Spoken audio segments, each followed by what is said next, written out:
திராவிட channel நேயர்களுக்கு வணக்கம். இந்த வீடியோ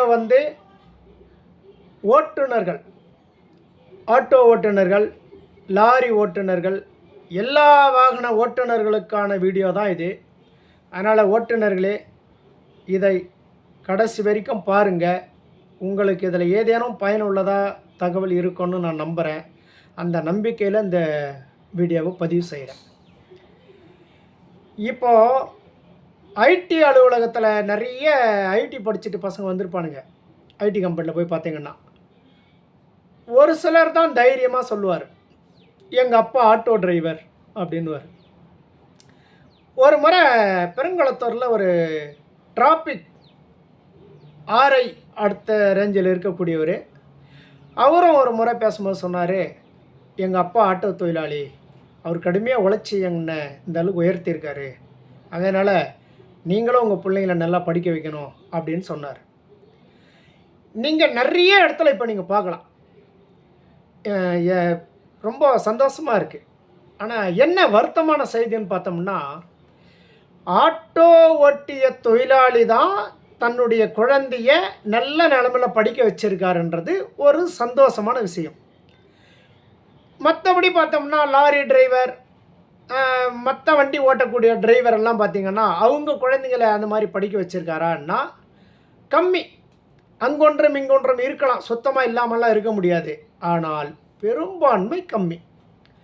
ஏன் இந்த ஆட்டோ டிரைவர் மட்டும் அந்த குழந்தைய படிக்க வச்சுருக்காரு அப்படின்னு சொன்னால், அவர் வாகனத்தில் பயணிக்கக்கூடிய கஸ்டமர் அவங்கெல்லாம் ஒரு விஷயத்த சொல்லுவாங்க. ஏன்னா நானும் ஆட்டோ ஓட்டுறப்போ எனக்கும் சொல்லி எனக்கு கிடைச்ச அனுபவம்.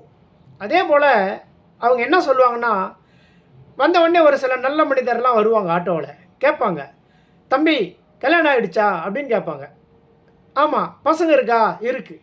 நீ எவ்வளோ சொத்து சேர்த்தாலும் அதுங்களுக்கு அது பயன் தராதுப்பா, எப்படியாவது படிக்க வச்சிரு அப்படின்னு சொல்லுவாங்க. இப்படி அவங்க சொல்ல சொல்ல சொல்ல அதை கேட்கும் போது என்ன ஆகுன்னா, தன் குழந்தையே நம்ம படிக்க வச்சிடணுன்ற நிலைமைக்கு அவர் வந்துடுறார். அதாவது தினமும் அவருக்கு ஏதோ ஒன்று ஒருத்தர் சொல்லிகிட்டே இருப்பாங்க.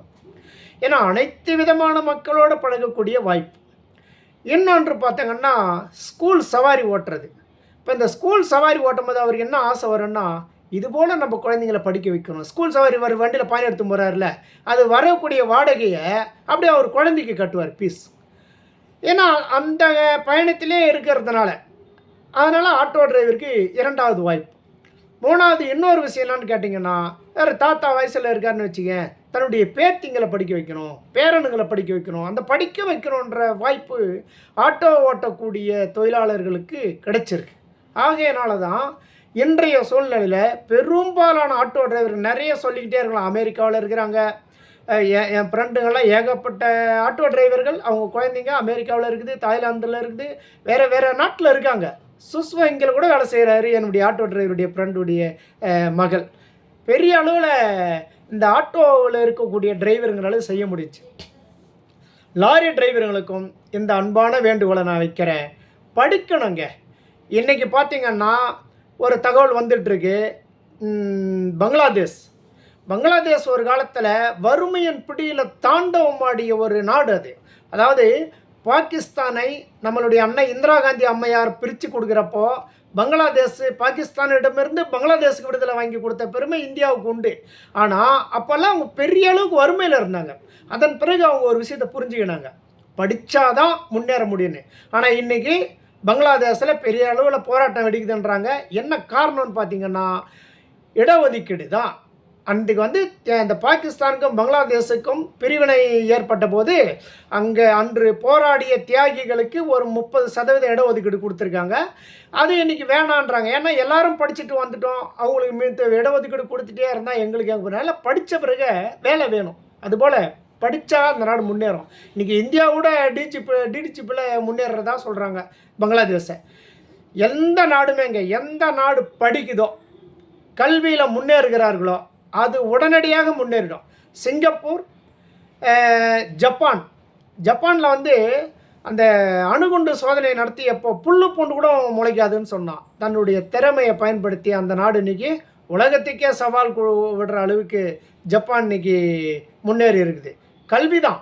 எந்தெந்த நாடு கல்வியில் படிக்கிறார்களோ, கல்விக்கு முக்கியத்துவம் தருதோ, அந்த நாடு எளிதாக முன்னேறுது.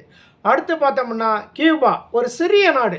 இன்றைக்கி கியூபாவில் என்ன சொல்கிறாங்க, ஒரு 150 மனிதருக்கு ஒரு டாக்டர்ன்ற அளவுக்கு கியூபா வளர்ந்துருக்குன்னு சொல்கிறாங்க. காரணம் படிப்பு. எந்த நாட்டில் எடுத்துக்கோங்க, படிப்பு தான் முக்கியம். அதுபோல் விவசாய பெருமக்களும் சரி, லாரி ஓட்டக்கூடிய டிரைவர், அதாவது பல வடிவத்தில் ஆட்டோ தவிர்த்து எல்லா டிரைவர்களும் நீங்கள் ஒன்றும் வருமானத்தில் கம்மியாலாம் சம்பாதிக்கலை.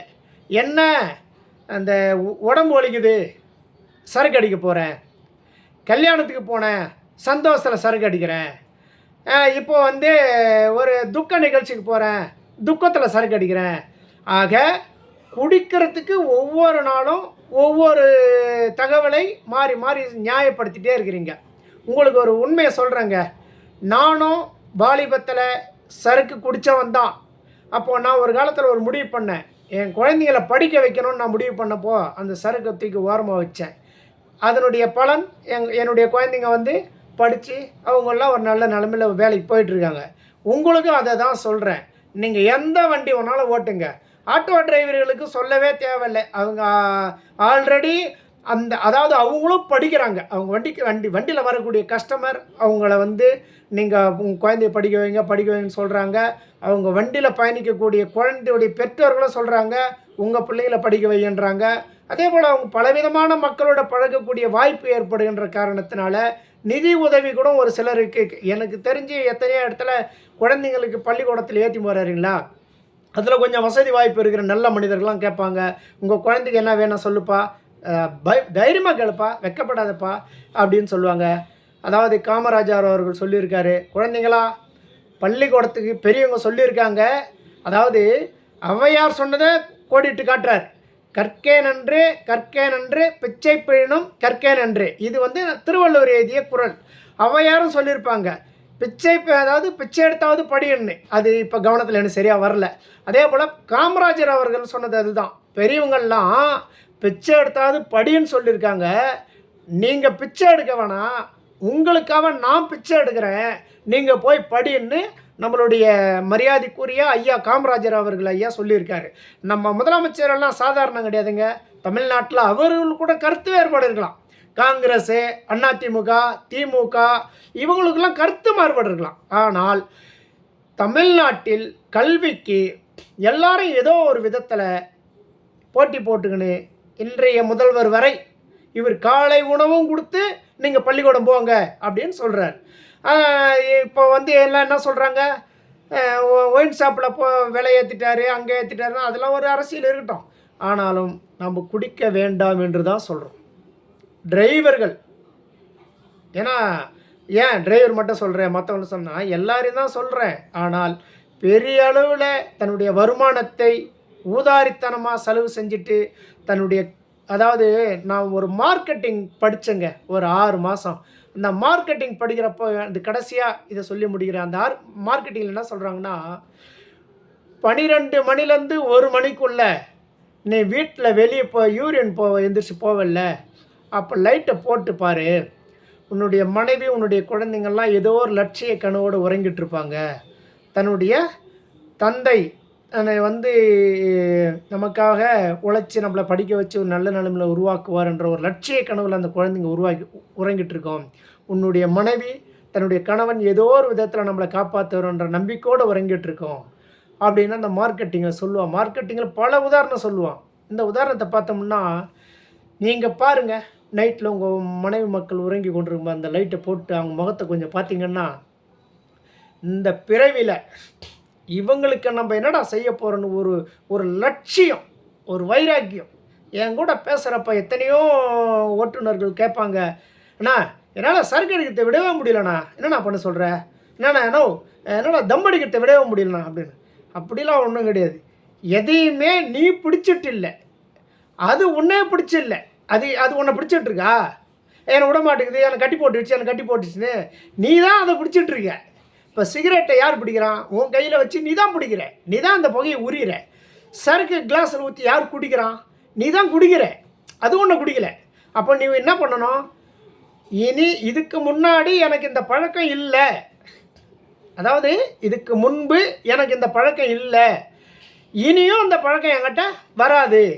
அது இதுக்கு முன்னாடி அதை இப்போ என்ன சொல்கிறேன், நான் வந்து எப்படி விட்டேன்னு கேட்டிங்கன்னா, எனக்கு இதுக்கு முன்பு அந்த பழக்கம் இல்லைப்பா, யாராச்சும் தம்ப அந்த பழக்கமே எனக்கு இல்லையே அப்படின்னு சொல்லி விட்டது தான்.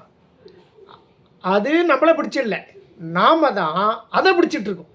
நாம் அதை பிடிச்சிட்டு என்னால் விட முடியலன்னா, உன் கையில் கேர்த்து முடியா ஃபஸ்ட்டில் ஒரு மாட்டை கையில் பிடிச்சி வச்சுக்கிறேன் விட்டுறல்ல. அந்த போல் ஒவ்வொரு விஷயத்தையும் நமக்கு விடாததும் நம்மக்கிட்ட தான் இருக்குது. ஆகவே வீடியோ பிடிச்சிருந்தா லைக் பண்ணி ஷேர் பண்ணுங்கள்.